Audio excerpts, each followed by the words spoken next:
வணக்கம். சின்ன குரூப் சேனலுக்கு உங்கள் அனைவரையும் அன்புடன் வரவேற்கின்றேன். இன்றைய பதிவில் இன்றைய சமையல் என்னன்னு பார்க்கலாம். சாம்பார், வெங்காயம், மலைப்பூண்டு குழம்பு.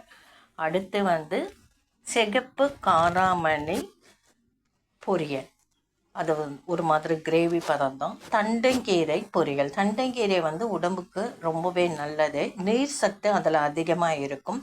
தண்டைக்கீரை பொரியல் பண்ணும்போது நல்லா 3 முறைக்கு மேலே அலம்பிட்டு தண்ணியை நல்லா வடிச்சிட்டு உப்பு சேர்த்து தாளித்தம் செஞ்சிட்டுங்க. கடுகு, உளுந்தம்பருப்பு, கருவேப்பிலை, அடுத்து வெங்காயம், கொஞ்சமாக பாசிப்பருப்பு, 2 ஸ்பூனும் பாசிப்பருப்பு போட்டு இந்த கீரையை அள்ளி எடுத்து, தண்ணி கீரையில் இருக்கக்கூடாதா, நீங்கள் மூடி போட்டு உப்பு சேர்த்துட்டு மூடி போட்டு அப்பப்போ கொஞ்சம் நேரம் விட்டு வதக்குனிங்கன்னா அந்த தண்டங்கீரையில் நிறைய தண்ணி இருக்கும், நீர் சத்து இருக்கும்.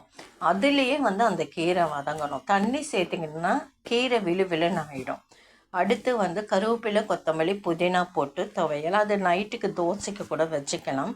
சாதத்தில் பிரட்டி சாப்பிட ரொம்பவே அருமையாக இருக்கும். தயிரில் இன்றைக்கு மோர், வெயில் காலத்தில் தயிரை மோராக அடித்து நீங்கள் சாப்பிட்றதுனால ரொம்பவே சுவை அதிகமாக இருக்கிறது மட்டும் இல்லை, குளுமையை தரும். தயிர்னாவே குளிர்ச்சி தான். மோராக அடித்து சாப்பிடும்போது இன்னுமே சிறப்பாக இருக்கும். இந்த பதிவு உங்களுக்கு பிடிச்சிருந்தா லைக் பண்ணுங்கள், ஷேர் பண்ணுங்கள், சப்ஸ்கிரைப் பண்ணுங்கள், கமெண்ட் பண்ணுங்கள். நன்றி.